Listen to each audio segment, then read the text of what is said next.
Have you ever wondered how or where immigrants came into the United States in the early 1600s? Ellis Island was a huge immigration station.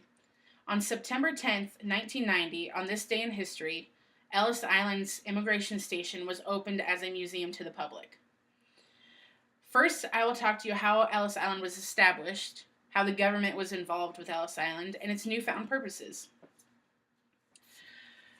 In the early 1600s, Ellis Island had a whole bunch of nicknames, or names before Samuel Ellis had owned Ellis Island. The Indians called the island Gull Island because of all the seagulls that inhabited it. The Dutch called it Oyster Island because of all the oyster beds surrounding it. In the 1700s, it was known as Dyer or Bucking Island, and shortly after that, the pirates gave it a name that was probably the most popular, due to the fact that people could sail by the island and see the pirates hanging from the trees. From this, it was known as Gibbet Island. Around the American Revolution, it was owned by Samuel Ellis, was the sole owner. Samuel Ellis was a New York resident, and he bought it in 1776. He then built a tavern in the center of the island for the local fishermen for their gathering hole, so to speak. After Samuel Ellis died a couple years after he purchased the island, his heirs sold the island to New York State. From there, New York State sold Ellis Island to the federal government in 1808, and they had bought it for $10,000. Now, the government had many uses for the island. One of their major uses was the fact that they built barracks and arsenal, and where they kept arsenal for any immediate use in the future for their military. Later, Congress allowed them to build a $75,000 federal immigration station. This station was one of the biggest, most popular stations where all the immigrants came to get their immigration papers.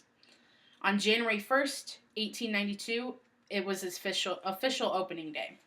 And a fun fact about the federal immigration station was the first recorded immigrant to pass through the station was a rosy-cheeked Irish girl named Annie Moore. She was 15 years old at the time. Now, since today, the immigration station is no longer a huge factor. You come into the United States and you apply for your immigration papers at any government building that you wish to find. So, on September 10th, 1990, the federal immigration station on Ellis Island was built into a public museum, and it was opened that day.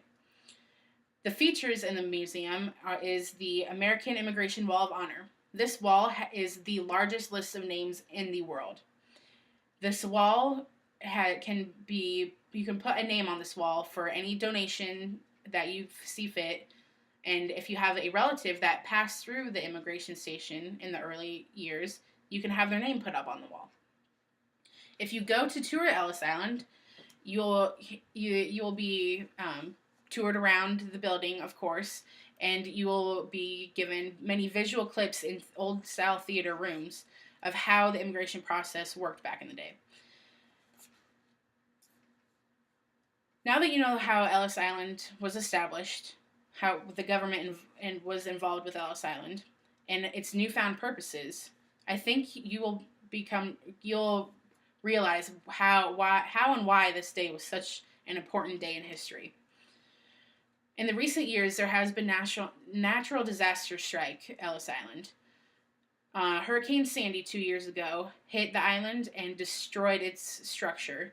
Not completely, but to the point where it wasn't safe for the public. Luckily, a year after Hurricane Sandy hit, it was restored and opened, and it is now open to the public to this day as scheduled hours as you can find online. And I think it would be a well worth visit to go see Ellis Island and its history in true form as you're actually there.